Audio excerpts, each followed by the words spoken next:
जय श्री राम दोस्तों आज हम बात करेंगे राजा परीक्षित को समीक ऋषि ने श्राप दिया। महाभारत के युद्ध के बाद कुछ सालों तक पांडवों ने हस्तिनापुर पर राज किया, लेकिन जब वो राजपाट छोड़कर हिमालय जाने लगे तो राज का जिम्मा अभिमन्यु के पुत्र परीक्षित को दे दिया गया। परीक्षित ने पांडवों की परंपरा को आगे बढ़ाया। एक दिन राजा परीक्षित शिकार के लिए जंगल गए थे। शिकार खेलते खेलते वह ऋषि समीक के आश्रम से होकर गुजरे। ऋषि उस वक्त ब्रह्म ध्यान में आसन लगाकर बैठे हुए थे। उन्होंने राजा की ओर ध्यान नहीं दिया।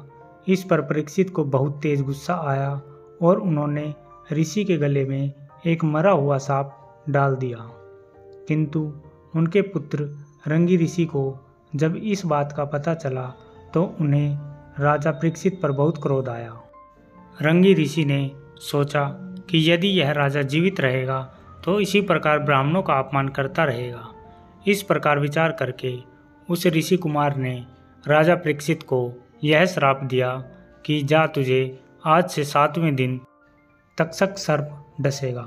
समीक ऋषि के समाधि टूटने पर उनके पुत्र रंगी ऋषि ने उन्हें राजा परीक्षित के कुकृत्य और अपने श्राप के विषय में बताया। श्राप के बारे में सुनकर समीक ऋषि को बहुत दुख हुआ।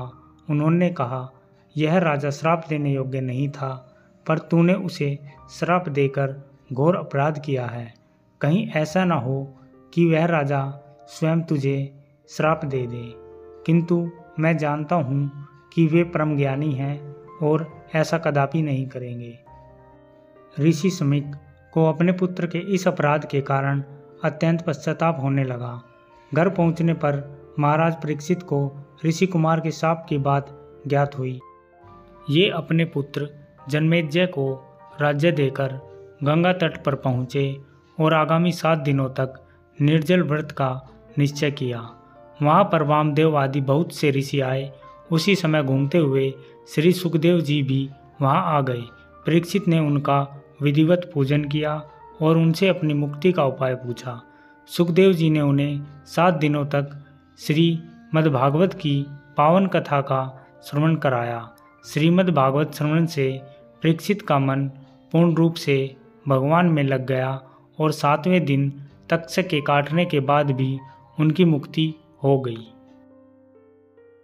दोस्तों, सनातन धर्म से जुड़ी ऐसी और भी रोचक जानकारी पाने के लिए हमारे चैनल को सब्सक्राइब जरूर करें और वीडियो को शेयर और लाइक करना ना भूलें।